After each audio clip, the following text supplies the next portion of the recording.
Praise God, saints. Praise the Lord. Today, I'm going to share with you the message which I've entitled Naboth's Vineyard. Naboth's Vineyard. And I'm going to read from verse 21, 1 to 16. And also you can go through from the scroll. He said, verse 1, and it came to pass after these things that Naboth, the Israelite, had a vineyard, which was in Jezreel, hard by the palace of Ahab, king of Samaria. And Ahab spake unto Naboth, saying, give me that vineyard, that I may have it for a garden of herbs, because it is near unto my house, and I will give thee for it a better vineyard than it.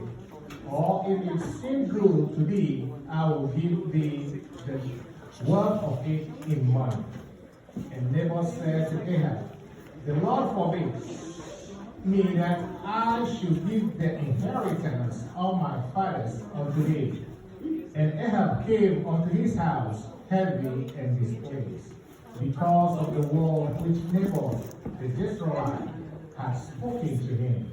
For he had said, I will not give thee the inheritance of my fathers. And he laid him down upon his bed, and turned away his face, and would eat no bread. But Jezebel, his wife, came to him, and said unto him, why is thy spirit so sad, that thou eatest no bread? And he said unto her, because I spake unto Naboth the Jezreelite, and said unto him, give me that vineyard for money, or else, if it will please thee, I will give thee another vineyard for it. And he answered, I will not give thee my vineyard. And Jezebel, his wife, said unto him, dost thou now govern the kingdom of Israel? Arise, eat bread, and let thy heart be merry. I will give thee the vineyard of Naboth the Jezreelite. So she wrote letters in Ahab's name, and sealed them with this seal, and sent the letters unto the elders and to the nobles that were in his city, dwelling with Naboth. And she wrote in the letter, saying, proclaim a fast, and set Naboth on high among the people, and set 2 men, sons of Beriah, before him to bear witness against him, saying, thou didst blaspheme God and the king, and then carry him out and stone him, that he may die. And the men of his city, even the elders and the nobles who were the inhabitants in his city, did as Jezebel had said unto them. And as it was written in the letters which she had sent unto them, they proclaimed a fast, and set Naboth on high among the people. And there came in 2 men, children of Beriah, and sat before him. And the men of Beriah witnessed against him, even against Naboth, in the presence of the people, saying, Naboth did blaspheme God and the king. Then they carried him forth out of the city, and stoned him with stones, that he died. Then they sent to Jezebel, saying, Naboth is stoned, and is dead. And it came to pass, when Jezebel heard that Naboth was stoned and was dead, that Jezebel said to Ahab, arise, take possession of the vineyard of Naboth the Jezreelite, which he refused to give thee for money. For Naboth is not alive, but dead. And it came to pass, when Ahab heard that Naboth was dead, that Ahab rose up to go down to the vineyard of Naboth the Jezreelite to take possession of it. This is wonderful and this is sad. Naboth rejected Ahab's offer. I'm going to go details about what this vineyard is all about. The vineyard of Naboth represents the fruit of the Spirit and the character as a child of God. That was the inheritance given to Naboth. And King Ahab also represents devil, who always want to give us something to exchange the inheritance that God has given us, that is so wealthy than anything that he can exchange with. I think we all know the story. I don't need to go details about the story, as we all are mature Christians. This is the vineyard that belongs to Naboth. And as we read, it was close to King Ahab palace. And he approached Naboth that he may exchange it with him, and so that he can give him whatever he asked for. I want you to pay that attention carefully. He said, whatever you need or you ask for, just to have your vineyard, I will give it to you. And Naboth's answer was, may God forbid that I will give you the inheritance of my fathers. The inheritance that is instructed unto my care. The inheritance that has been given me. The inheritance that I cherish most. This wonderful garden that I appreciate most. May God forbid that I'll exchange it with anything that you give to me. And Bible said, this saddened Ahab, that he was so sad to extend that he went home so sad and grieved that he couldn't even eat. The point I want to share here, that I've entitled, Naboth rejected Ahab's offer. Always, Satan presents something that we thought is worthy, but in other hand, he's requesting what has been entrusted into our care. That represents the fruit, the wonderful garden that God has given to us, that represents the garden of Ahab. The garden that bears the fruit of the Spirit. That's what the devil needs. Like Ahab was so concerned that he needed that garden from Ahab. And he said, I'm ready to offer everything that you will exchange for. What did that garden actually mean to Naboth? Naboth considered garden as the garden that bear wonderful fruit. And he cherished it. He cultivated that garden. And he appreciated it as the inheritance that has been given to you. And as I was saying, that garden in the spiritual form or spiritual interpretation represents the fruit of the Spirit and the characteristics that Christians produce.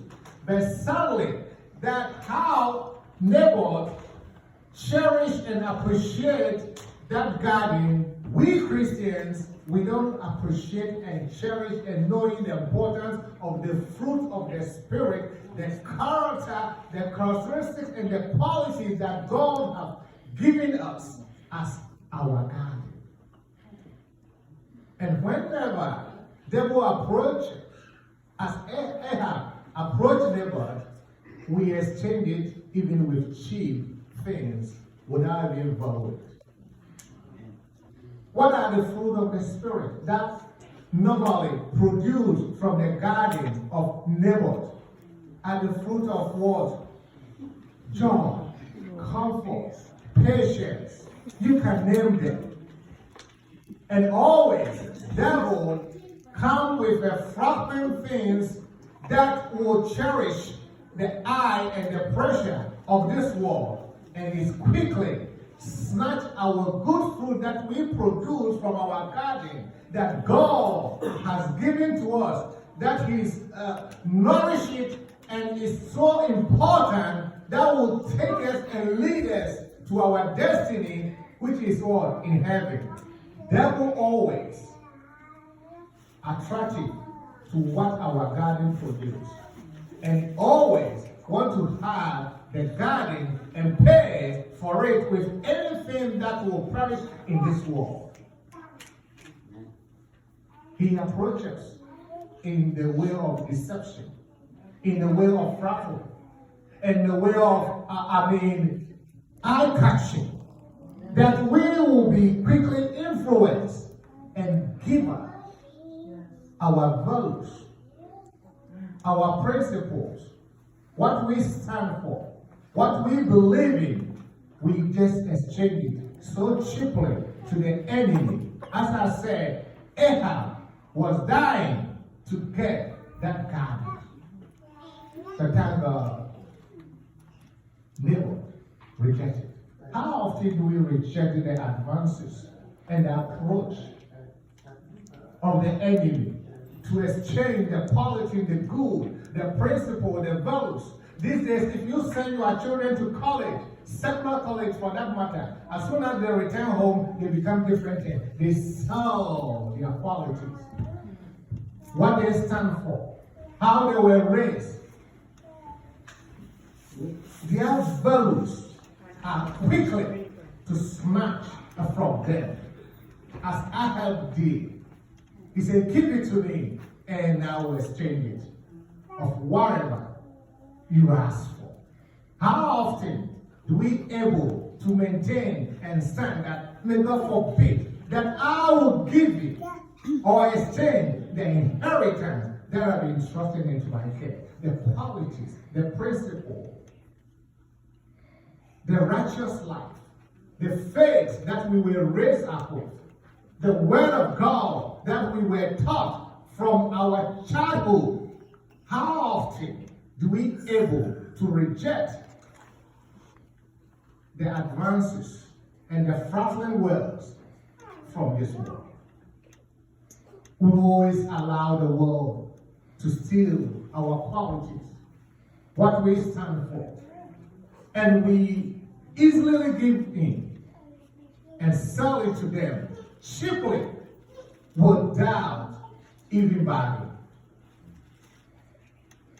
But all what the enemy needs is the valuable things that we have, the quality that our garden produced, that the garden of Naboth, that was so nice in the eye of Ahab, that he wants to give everything that he can just to exchange for. I want you to know that your garden, your quality, the fruit of the Spirit, and the characteristic that we produce as a child of God is admirable to the world. But they will tell you this is inferior just to get it out from your heart. But they need it. And they cherish it. And they knew the value of it. They know what we stand for. That's why they are so aggressive. Want to exchange it. Want to snatch it from you. Want you to sell it to them. And they pay you cheaply to exchange the garden and the fruit that produce. That will lead you to eternity. Are you standing as how Naboth said, may God forbid that I will give you my values, that I will give you what I stand for, that I will give you what I believe and what I've been taught from my family, that I will give you what the Bible said, what I will give up my faith. How often do we able to stand like Naboth did? Though it cost him of his life, but that's how we should be. We should carry our cross daily and stand for what we believe and say to the world that may God forbid that we will give you the inheritance of our fathers. That's our faith. That's our principles. That's what we believe. And that will take us to the eternity. Verse 4 says, Ahab was sad after he was rejected. I want you to know, whenever we rejected the enemy, he's not going to be happy. Whenever we reject the influence of this world, LGBTQ, they are not going to be pleased. They will sabotage you. They will antagonize you. They will victimize you. Like Ahab went home sad. And whenever your enemy is sad, they attack. They criticize. They say all kinds of things against you. They give you names. But that's what we should stand for. And that's what we should expect. That the world will not accept it. The world will not love you because of what we stand for. And they will never be happy. Because Ahab, when he was rejected, he went home with a sad countenance. Do you want the world to be pleased with you? Then you are not standing in for the Lord. Because if they are happy with you, then you are with them. I want us to read from verse 4 to 6. He said, And Ahab came into his house heavy and displeased because of the word which Naboth the Jezreelite has spoken to him. For he has said, I will not give thee the inheritance of my father. I love this. He called the vineyard the inheritance. How many of us believe that the salvation that Christ has shed his blood and has been given to us are our inheritance? That's our inheritance. That's what we have. That's what will take us into the eternity. That's what we should cherish. That's our inheritance. He said, may God forbid. This is the inheritance I came and met. My great-great-great-grandfather, they left this land and this vineyard for me. May God forbid that I should just hand it over to you cheaply. What is that for? I was born in the Christian home. I was raised in the Christian principle. May God forbid that I will change my politics and accept the principles of this world. And that's what we should stand for. And the enemy will not be happy with you. Like Ahab was not happy. And he went home with a sad countenance. Do you want the world to be happy with you? No. We need to stand in the principles and reject their principles and their advances and shame them.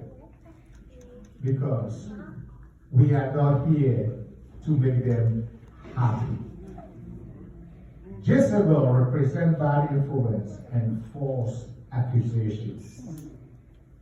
We all heard about Jezebel. And Bible said, everybody who stands for the truth, every believer will be accused falsely, will be rejected. Because our master and savior was rejected. That's Jesus. Jesus was insulted. He was accused falsely. As part of that, they forged false accusation on him. Are you expecting to be different? No. Then you are not a true Christian. People will accuse you falsely. People will reject you. People will make mockery of you. Look at on the cross. Even the two criminals are making mockery of him. That's what you should expect when you stand for the truth. I want us to read from verse 7 to 16. He said, And Jezebel, his wife, said unto him, Dost thou now govern the kingdom of Israel? Arise and eat bread. and let thy heart be merry. I will give thee the vineyard of Naboth the Jezreelite. So she wrote letters in Ahab's name and sealed them with his seal, and sent the letters unto the elders and to the nobles that were in his city, dwelling with Naboth. And she wrote in the letter, saying, proclaim a fast, and set Naboth on high among the people, and set 2 men, sons of Beriah, before him, to bear witness against him, saying, thou didst blaspheme God and the king. And then carry him out and stone him, that he may die. And the men of his city, even the elders and the nobles who were the inhabitants in his city, did as Jezebel has sent unto them. And as it was written in the letters which she has sent unto them, they proclaimed a fast and set Naboth on high among the people. And there came in 2 men, children of Beriah, and sat before him, and the men of Beriah witnessed against him, even against Naboth, in the presence of the people, saying, Naboth did blaspheme God and the king. Then they carried him forth out of the city, and stoned him with stones, that he died. Then they sent to Jezebel, saying, Naboth is stoned and is dead.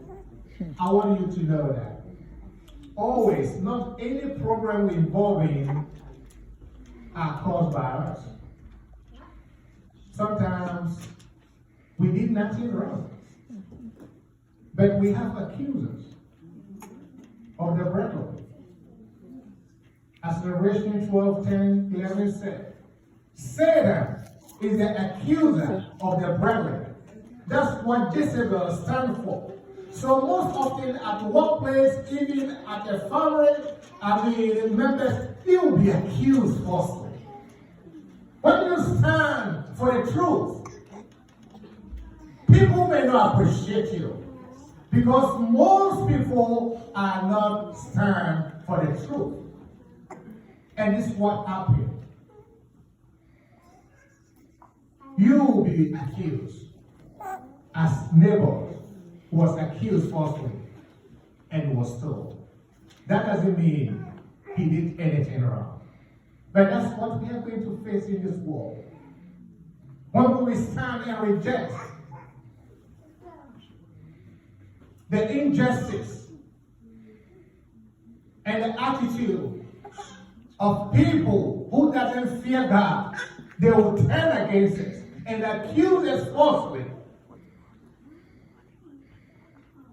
and try to what? To destroy us. But you can be destroyed in this world, but that doesn't mean you'll be destroyed in the second world. Bible says we should be afraid. Those who can kill this flesh and have the power to destroy the spirit. Not those who can just destroy you, but have no power to destroy your spirit. Those we should be afraid. But this world we will find ourselves in trouble. But Jesus said, we should take heart. He has overcome the world. We need to stand for the truth. We need to reject the advances of the enemy. They will accuse you. They will reject you. They will make mockery of you. They will say all kinds of things against you. But God is the one who made the final judgment. He is the one who made the true judgment. And He is the one who condemns. No one can condemn and destroy it. What are our stand today? What do we stand for? Are we standing for the fear, or are we standing for the truth? Naboth vineyard represents the fruit of the Spirit and the character we produce. What are the character we produce? Do you produce the fruit of the Spirit? Or because of the pressure of this world, you are succumbed to what the world requires. And that has been the behavior of many of us. Because of what the majority stand for, we always shift it to the popular stand. But the popular stand are always not right with what the Lord stands. Where do we stand? And what are we standing for? Are we rejecting what the world requires and accepting what God requires from us? It could be the whole world will reject you. But what are we holding on to? Naboth rejected the pressure of Ahab, and Ahab killed him through Jezebel. But where did he find himself? He found himself in heaven. And that's where our goal should be what? Focus on. I wanted to reflect on this word that will be shared with you today. So many things going on in our days that people give up. They sold their inheritance. They give it so cheaply without a fight so that they may join the majority of the world. So that people may appreciate them and commend them. They may not call them bigots and names. But sometimes we need to stand and say to the devil, may God forbid. As Naboth said, may God forbid that I will give you the inheritance of my father. That the fruit of the Spirit, that the righteousness, that is the true word of God, and standing for what the word of God teaches, that is our inheritance, and that's what we should stand. Shall we please stand on our feet?